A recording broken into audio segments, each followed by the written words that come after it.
Is he still on paid leave? Yes, he is. The investigation is not complete, so he is on administrative paid leave. Roughly how much does he make per pay period? Ma'am, that's information if you want. You can go get it online through the Cabell County Clerk's office. Ma'am, thank you. You have a good day. I'm not done. Bitch. Y'all make sure to stick around for the calls to the Cabell County Sheriff's Office and the Putnam Prosecutor Mark Sorce's office, and featuring America First. Please make sure to like, share, and subscribe. TGIF Blue the Blue Line Watchers. Today I have a heartbreaking story out of West Virginia.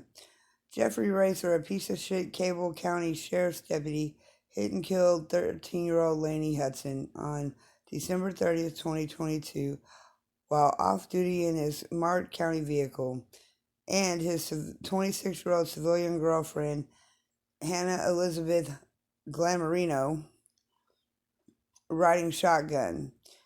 This incident took place as Laney and two friends were walking home near 5th Avenue and 31st Street in Huntington, West Virginia. According to witnesses, the deputy, quote, turned on his lights behind us. We pulled over and he went around. He then turned off his lights and ran the red light near 8th and 31st. He was flying, end quote. There's no word from officials if this was the same deputy or even if Jeffrey Racer was speeding. However, from the damage to the Mandt unit and the fact that Laney's 13-year-old body flew approximately 200 feet, more than half a football field, y'all, from her friends to rest in front of a private residence on 31st Street. According to the Sheriff's Department, Jeffrey Racer was given a sobriety test at the department, then days later changed that to 2 sobriety tests at the scene, but according to witnesses, he was whisked from the scene minutes after killing 13-year-old Laney Hudson. Multiple initial stories have been taken down. According to several witnesses, Jeffrey Racer reeked of alcohol.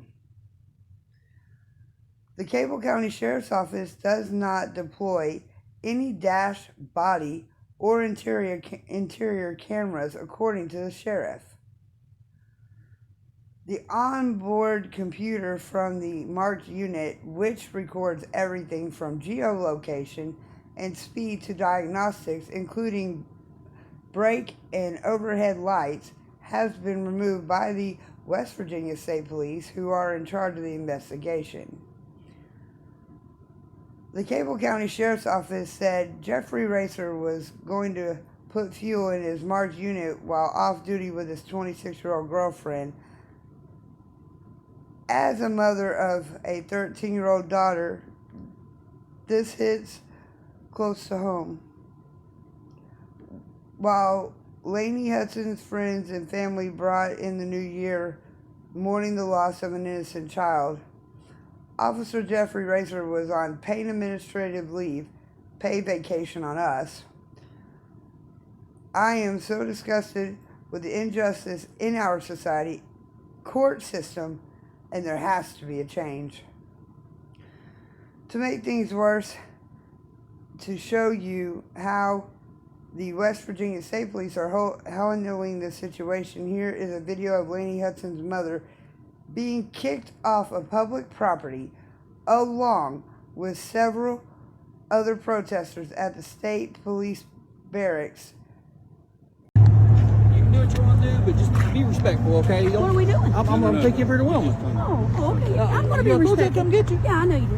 I'm just saying, look, cussing and Yeah, screaming. no. That's not going to get you I'd be a little bit excited and How you doing? Listen, you're passionate about it. It's your kid. I get it. Just understand that we'll do that. We're trying to do everything we can. We don't want to be What's your name? Opal. Hey, Opal. What we need is if we could get some kind of line of communication with somebody. Like when things like this happen, if we just have somebody to talk to. What do you mean? Like, what do you want to call it? a spokesperson. Come on. A spokesperson is what we kind of need. Like whenever y'all want to do this stuff, we understand you want to do it. We just want. Hello. Y'all have a right to do this, and you know that obviously, but you're not going to be on our property, That's okay. parking or standing or whatever. We understand. And it can't be in a public roadway. Yeah, Okay? we already knew all that. We Okay. understand. That's right. Make sure we understand each other. Who administrated the breathalyzer test? We're not answering any questions right now. Oh, you're not. Everything is going to be relayed to you from Mark Sorsay, the prosecutor in Putnam County. Okay. As you know, I'm sure he's taking over the case from Corby Hammer. We're not going to be answering any questions. Everything that you want to ask is going to come from him. He's going to release it.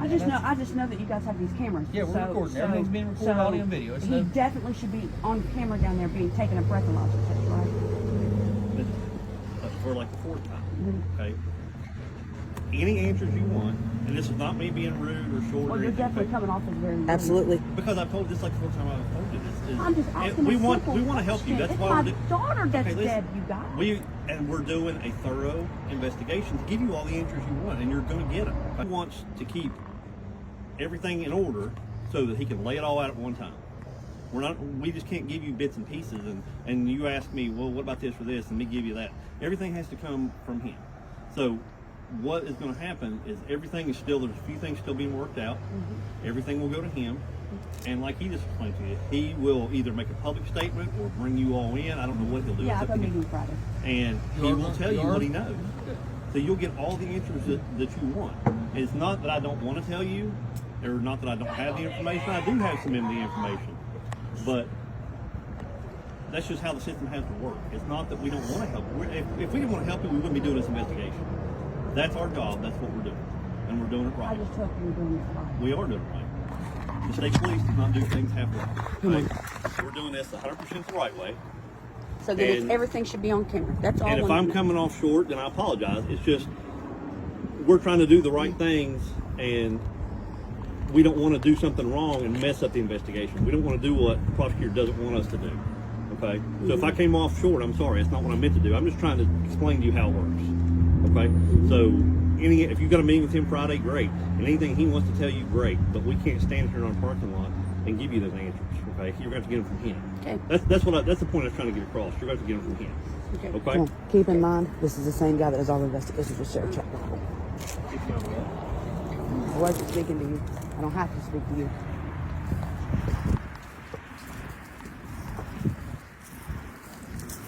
Come on, we gotta get off their property, y'all.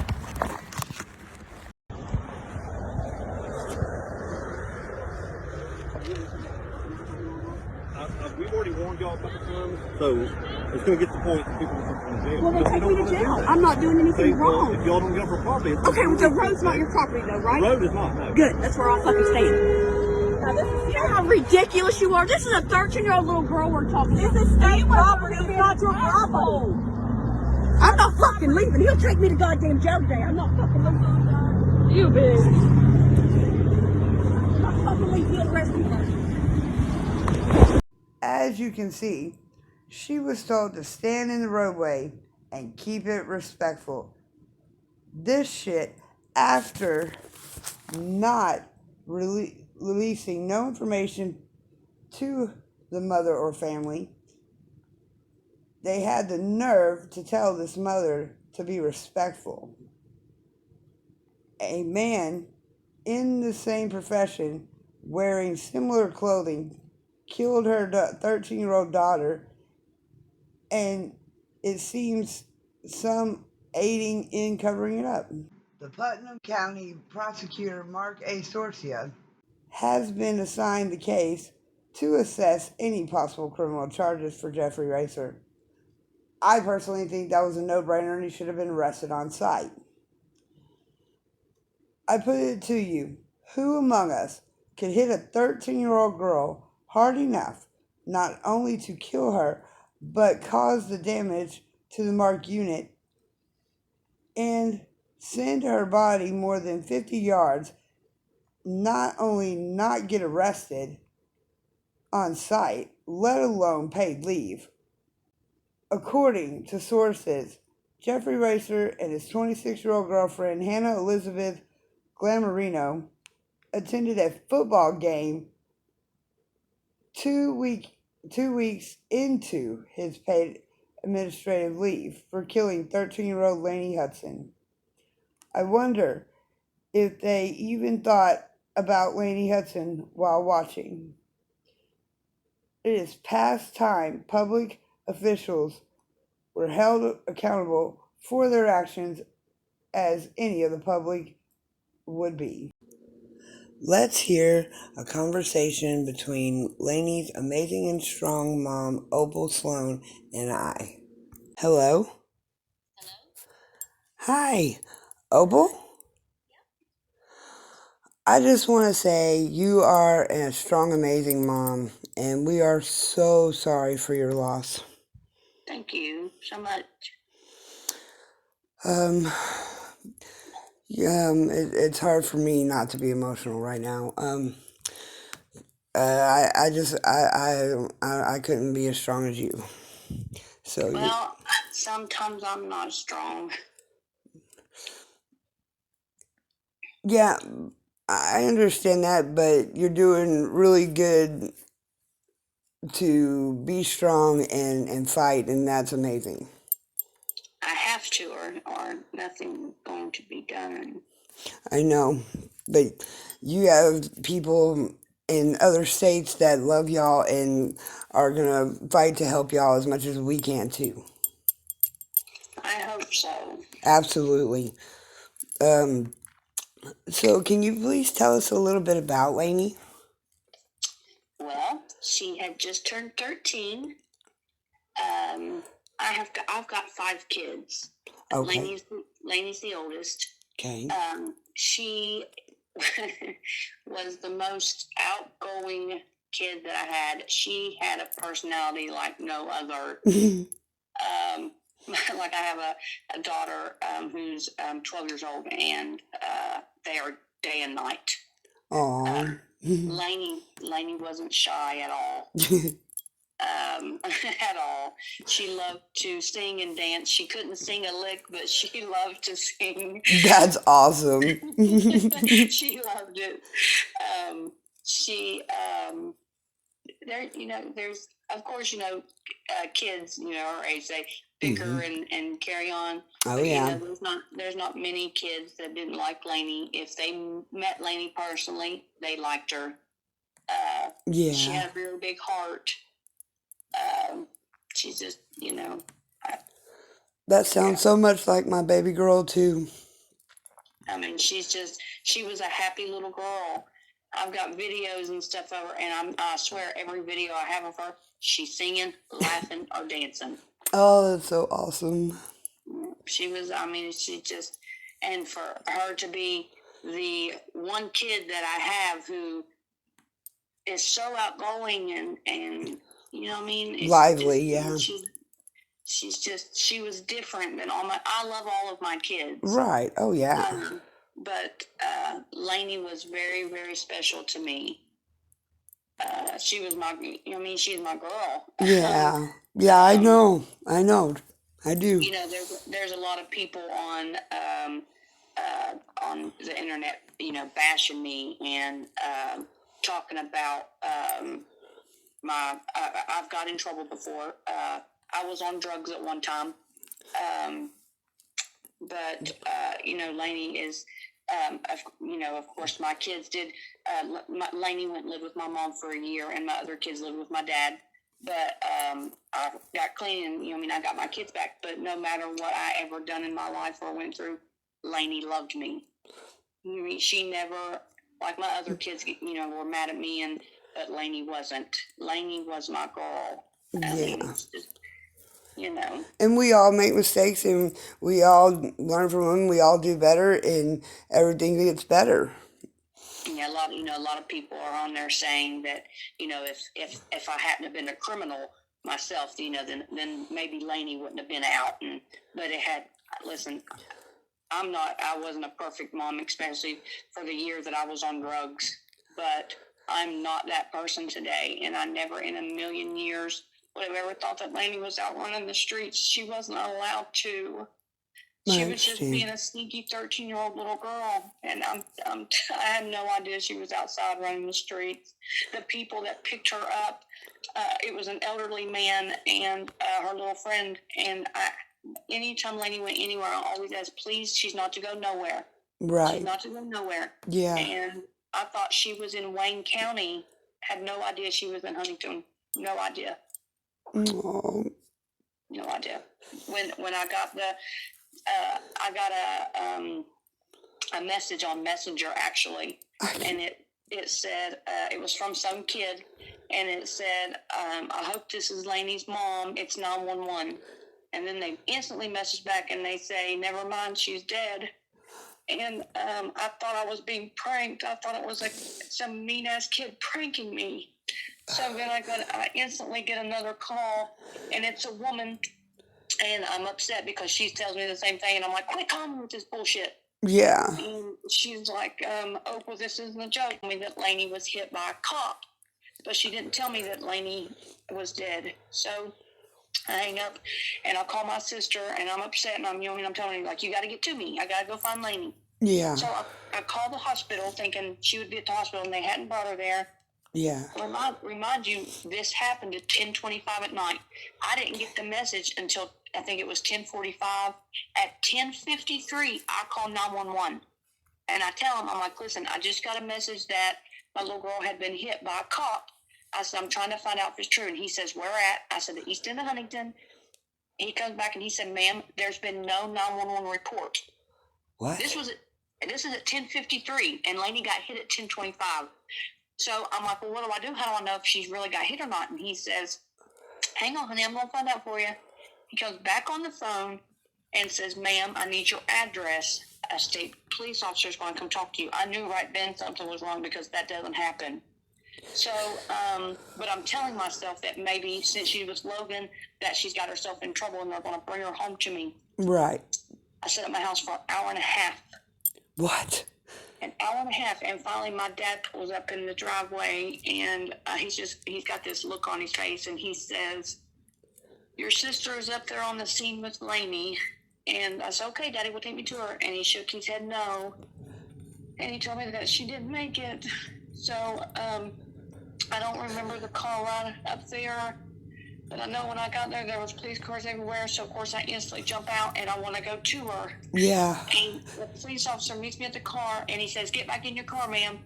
I'm like, I want to go see my baby. And he says, you can't see her. Remind you, I had to sit at home for an hour and a half, and it was about a 20-minute drive. Right.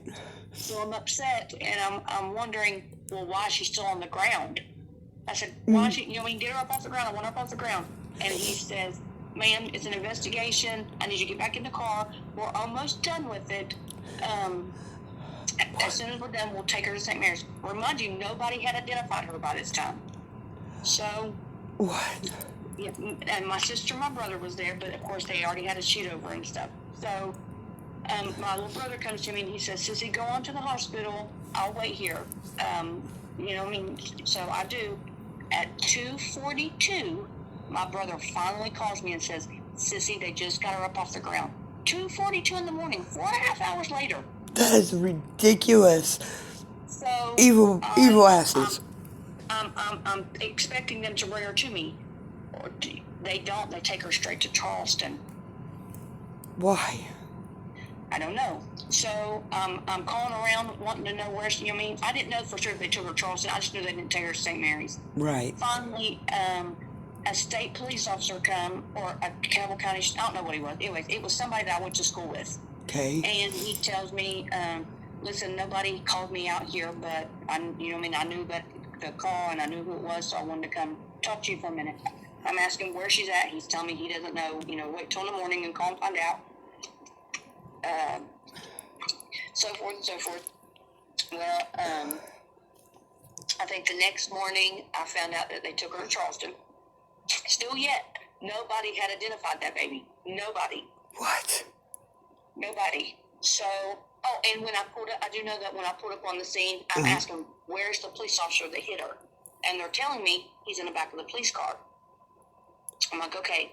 Well, that next morning, a woman named Morgan Gall sent me a message, and she tells me that that Laney landed in front of her house.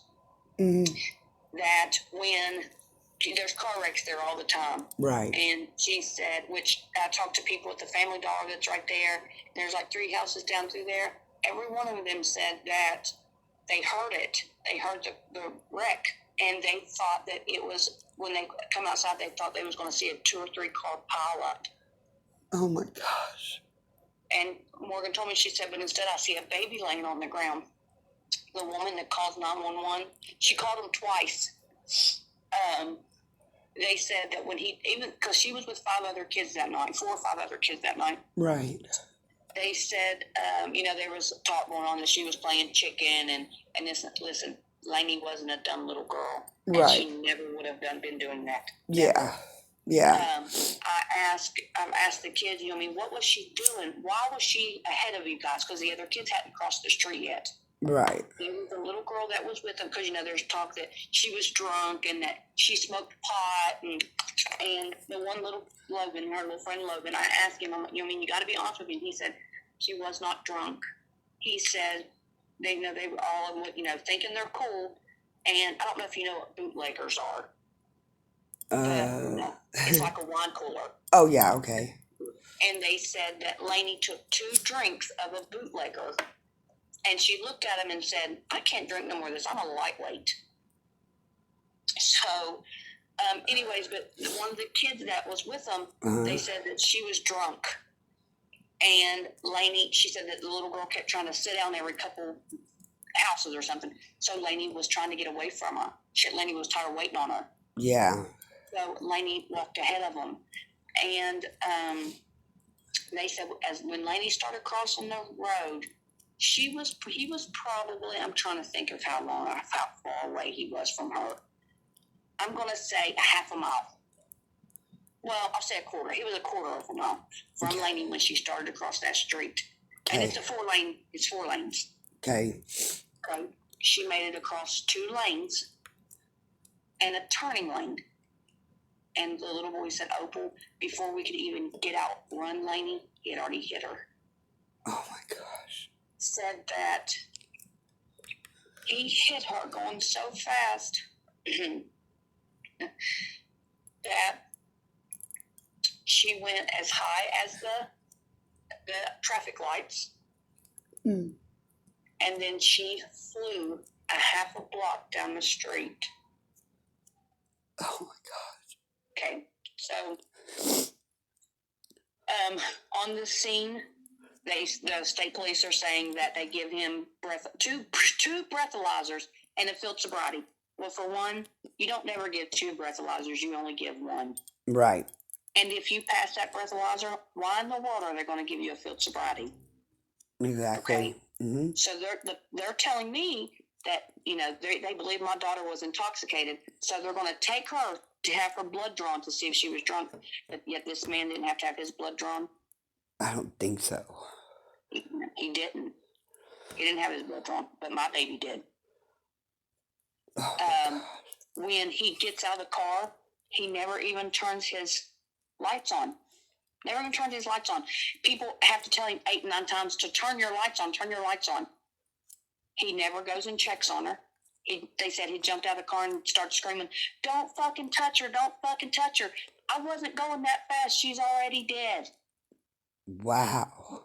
Walked over to the little kids that was standing there, tried to convince them that he wasn't a police officer and that he wasn't in that cop car.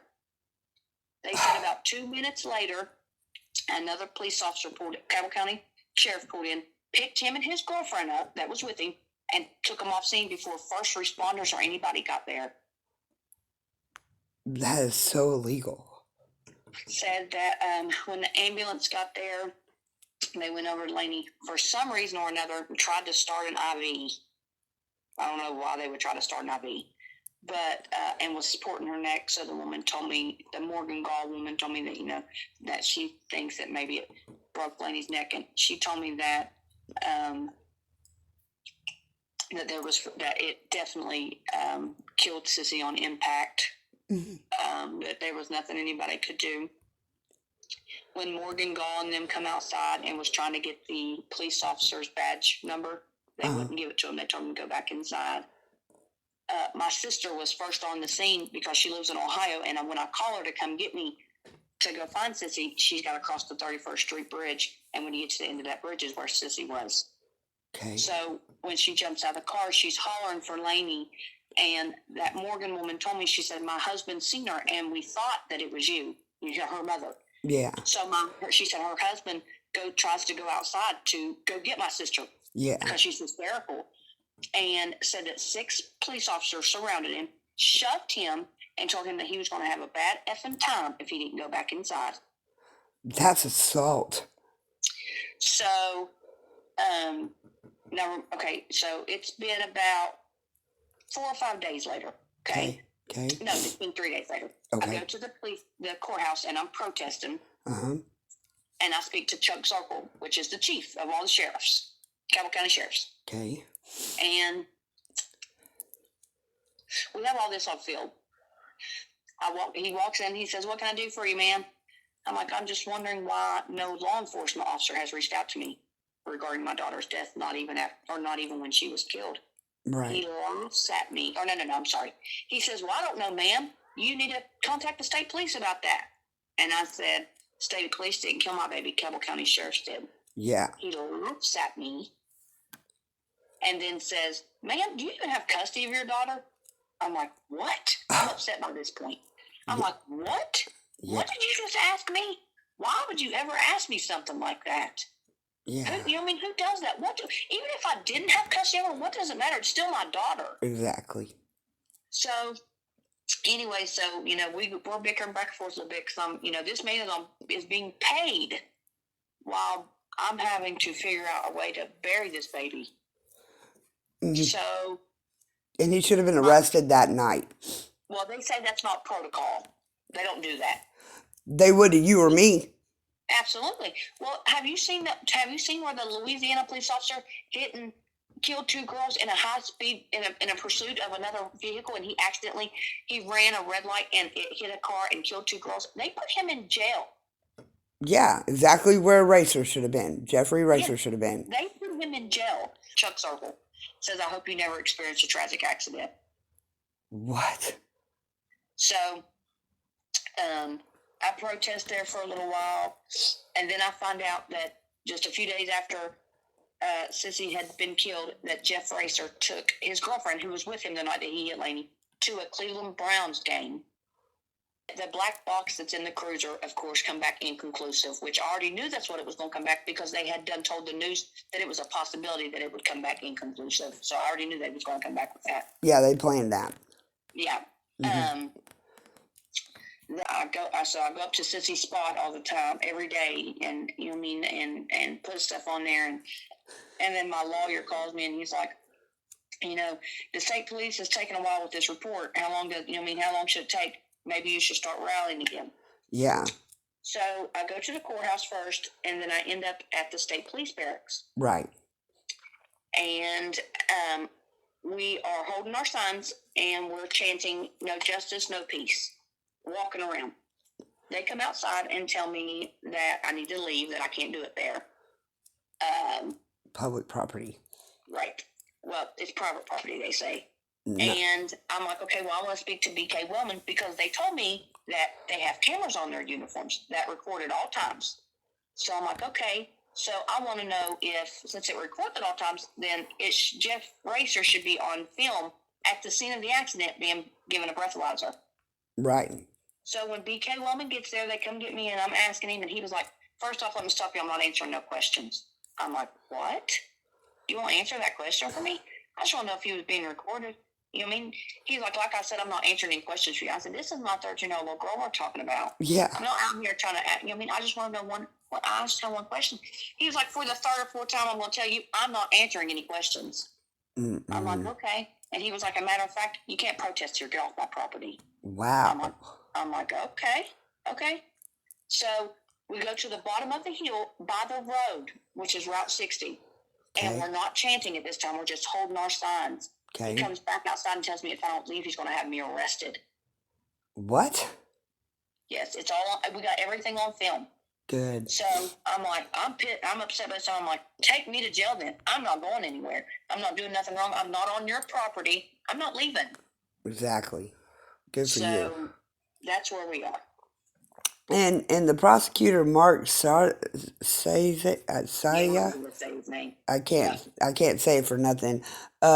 He was supposed to be assessing if there was possible criminal charges. Why is it almost a month and there's not a word on that? I don't know. The state police are. My lawyer called me the other day and said that he talked to the state police and they're supposed to be finished with their report this week. I don't know how they could ever come back and say that he at least wasn't speeding.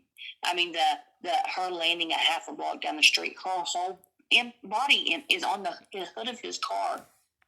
That doesn't happen going 35 miles an hour. No, ma'am, it doesn't. And so there's no what are they? what are they going to come back and say if it's not that he was speeding excessively? What are they going to say? Yeah, he committed murder. And I've thought about it 1,000 times because, people are like, why are you out here? Why are you out here? Listen, I know that he didn't intentionally hit and kill Sissy. I know he didn't mean to do it. Right. But had he been going 35 and not paying attention, she would be here. Or had he been going 75 and paying attention, she would be here. And for him not to even say sorry, not to even get out and check on her is why I continue to protest. To not even check on her when you know that is a little girl that you just hit, and to not even check on her. And I know. I don't understand how anybody could treat anybody like that. Hadn't checked on her or even said sorry, I swear to God I would not be trying to make sure that he goes to jail, but for him to be so heartless and not even care. Exactly. Not even check on her. Just evil. Wouldn't let nobody go around her. How can you sleep at night? I don't know how any of them can with how they did you and have done this investigation and him being free on paid leave and going and enjoying football games while you and Lainey and friends and family had to mourn her loss. Listen, I woke up the other night. I have my little boy who's 8 years old, and I have a 9-year-old, and then I have Maddie and a 2-year-old. Anyways, I wake up at 4 o'clock in the morning. I thought I was dreaming. I hear Lainey laughing, and then I hear crying. And of course, I woke up, thought I was dreaming. Yeah. My little 8-year-old boy on the couch watching TikTok videos of Lainey, crying his little eyes out. Oh, poor baby. That stuff is not okay. And no. Just to not even care. That's what gets me to not even care that he took that baby's life. Yeah. Listen, I swear to you, a lot of people, when somebody passes away or something, they try to talk them up. Or I swear, if you could, I'm going to send you some videos of this baby. If you could just see, she was so full of life. I'm telling you, she was a great little girl. She was her typical teenager, and yeah, I know. When she turned 13, it was, I'm grown now, Mom. Yeah, I got one of those. And attitude, and but she was just a happy little girl. Yeah. So she always told me she wanted to be a brain surgeon, to take care of her whole family. She said, to run her down and not even care. To not even care, that's and that Chuck Zerkle, he was, well, if you're on your way home right now and somebody walks out in front of you and you hit them, we're not going to arrest you. Well, I'm telling you right now, that baby didn't just walk out in front of him. No, she didn't do it.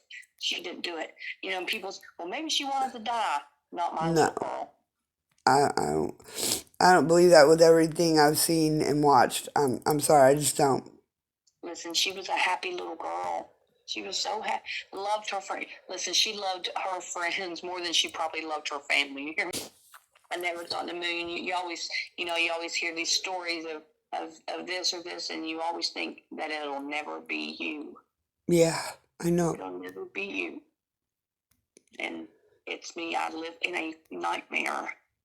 I'm so sorry, Opal. That I wish I could just wake up from. We are praying for Lainey's family and friends, and we love y'all. Thank you guys so much. Here are the phone calls to the Cabell County Sheriff's Office, the Putnam Prosecutor Mark Sorcy's office, and the Cabell County Clerk's office. Make sure to comment your opinion after. You have reached the office of the Prosecuting Attorney of Putnam County, Mark Sorsea. For questions concerning magistrate court issues, press 1. For the Victim Services Division, press 2. To speak with someone in the prosecutor's office, press 3. 3. Wait while I transfer your call. Prosecutor's office?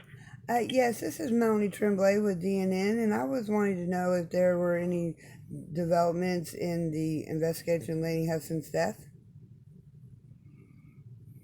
Of whose death? Laney Hudson. Laney? Hudson, And who's the defendant? Is there a suspect or? Jeffrey Racer. Racer?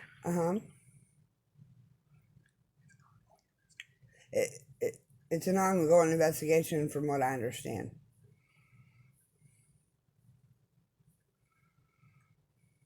She was the 13-year-old girl that was hit and killed by the officer. Okay.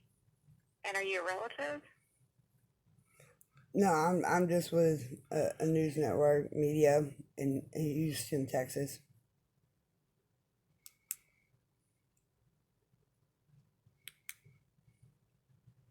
Okay, hang on just a second.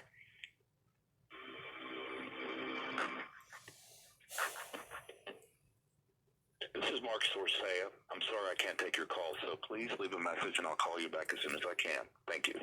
Record your message at the tone. When you are finished, hang up or press pound for more options. Yes, this is Melanie Tremblay with DNN, and I was wanting to know if there were any new developments in the investigation of Laney Hudson's death. Please give me a call back at 936. I did not receive a call back from the Putnam County Prosecutor's Office. 304-526-8663. Got it. Sheriff's Office, please listen to the following options. For the tax office, please press 1. For carry permits or reports, please press 2.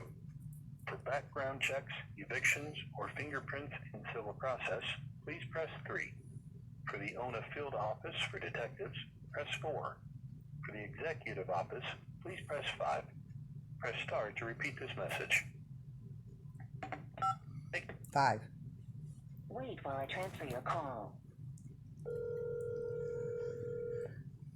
Thank you for calling the Cabell County Sheriff's Office. How may I help you? Yes, ma'am. I need to talk to the public information officer, please.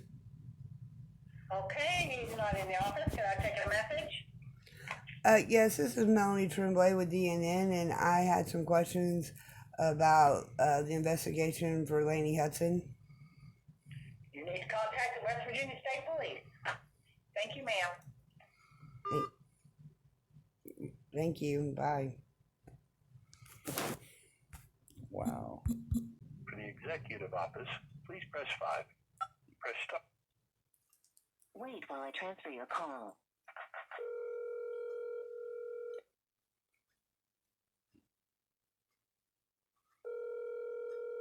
Thank you for calling the Cabell County Sheriff's Office. How may I help you?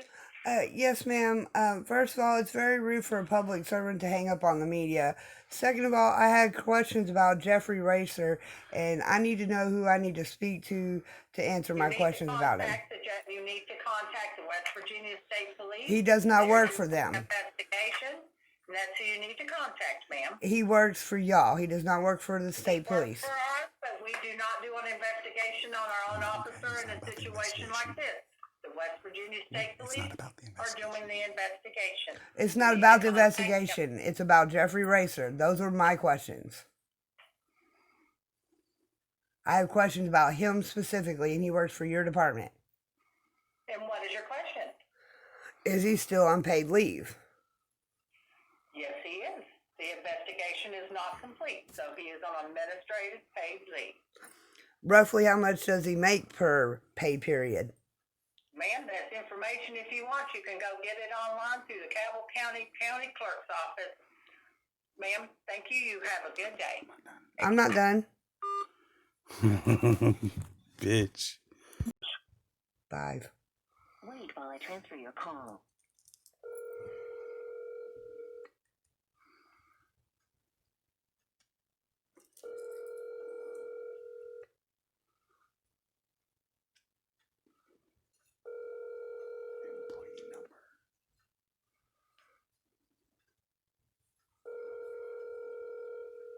You have reached the office of the Cabell County Sheriff's Department. Won't answer Our now. office hours are from 8:30 a.m. until 4:30 p.m.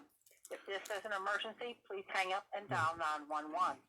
If you wish to make a report, please hang up and dial the non-emergency 911 number at 304-526-8585. Otherwise, please leave your telephone number and a brief message, and we will return your call as quickly as possible. Thank you. Record your message at the tone. When you are finished, hang up or press pound for more options. Yes, I have spoke with you twice and you've hung up on me twice, and I would like your name and employee number for the complaint I'm going to file, so you can go and be back at 936. Thank you and have a blessed day. I didn't receive a call back from the Cabell County Sheriff's Department, and the rude public servant I spoke with's name, I believe, is Rosann Brooks.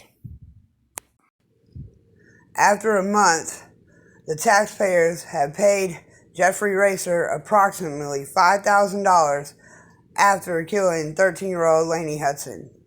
Tell me, what does it look like in heaven? Is it peaceful? Is it free like they say? Does the sun shine bright forever? Have your fears and your pain gone away?